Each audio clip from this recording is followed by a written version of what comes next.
We decided to start episode 3 with a flashback to see the history of it and visit our characters' crucial moments where everything changed. We wanted to present a monster that would be part of the traveling circus or the traveling carnival. First time that he meets the Skeleton Man is the real Skeleton Man. Later on, when he gets lost in the Western woods, it's the incarnation that it creates to scare Francis Shaw. Run, come on!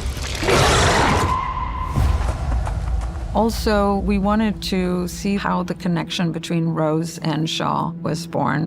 What was that thing? Can you keep a secret? In it, the native people of Maine are incredibly important because they were the first to encounter it. When you meet Rose in 1962, she is now basically a clan mother or a leader within the Children of Maturin. When we see the Air Force going out, the boys are immediately, let's get them the hell off our land. Rose understands it's a big machine and it's something to sit back and watch. You want to stop them? I don't. Not until I find out what it is they're actually doing out there. So when Francis comes back out of the blue in 1962, I felt in that moment it was back to us 11, 12 years old again. That same spark was there. You're in charge of the digs. You can show us exactly what areas to stay away from. It's nice to see you, Rose. You too. If General Shaw is leading this mission, we wanted to have a personal connection between him and it. He remembers his experience as a kid in Derry, when his father was stationed here. Because Shaw had such a close interaction with it as a little kid, this is something that stuck to him. And he kept a memento, a device that helps him and eventually will help Dick Halloran as well. Dick is a great tool because he has powers and he can see things that other people can't see, including the future. He's mentioned as kind of a side character in one of the interludes of the Black Spot. We decided to give him a bigger dimension in this story. Dick is originally played in The Shining by Scatman Crothers, and this is a younger version of him.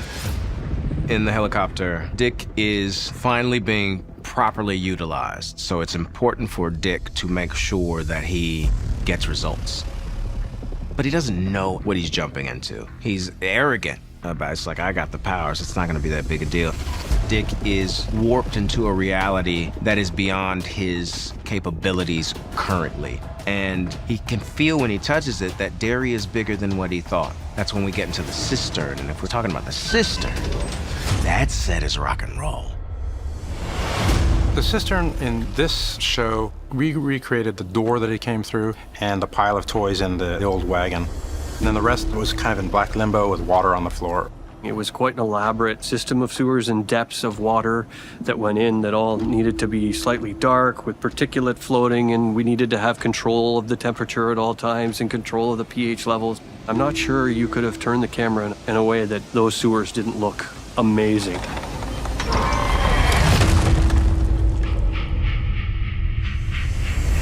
And that's when he first comes upon Pennywise, and he starts to realize he's not in anybody's head, someone is in his head.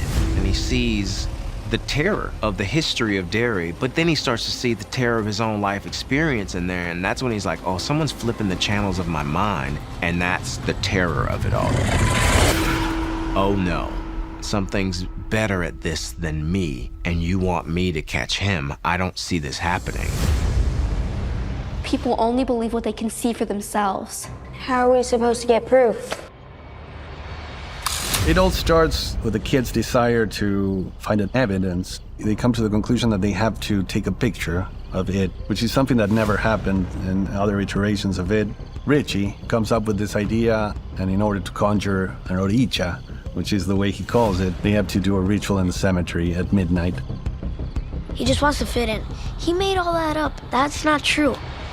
Making up all this mumbo-jumbo? Monsters, ghosts, it's all mumbo-jumbo. So you still don't believe me? I guess it didn't really work as planned. it decides to appear as the corpses of the dead kids that were their friends.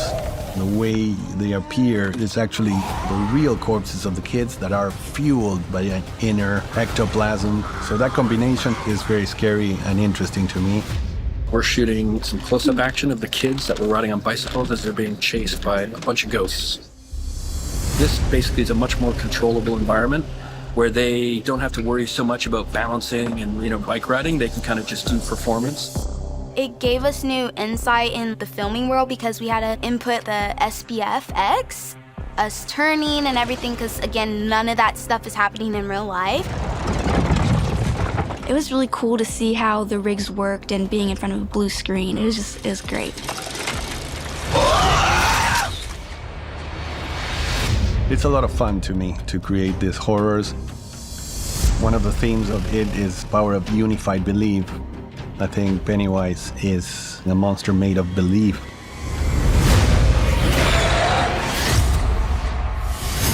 What is that?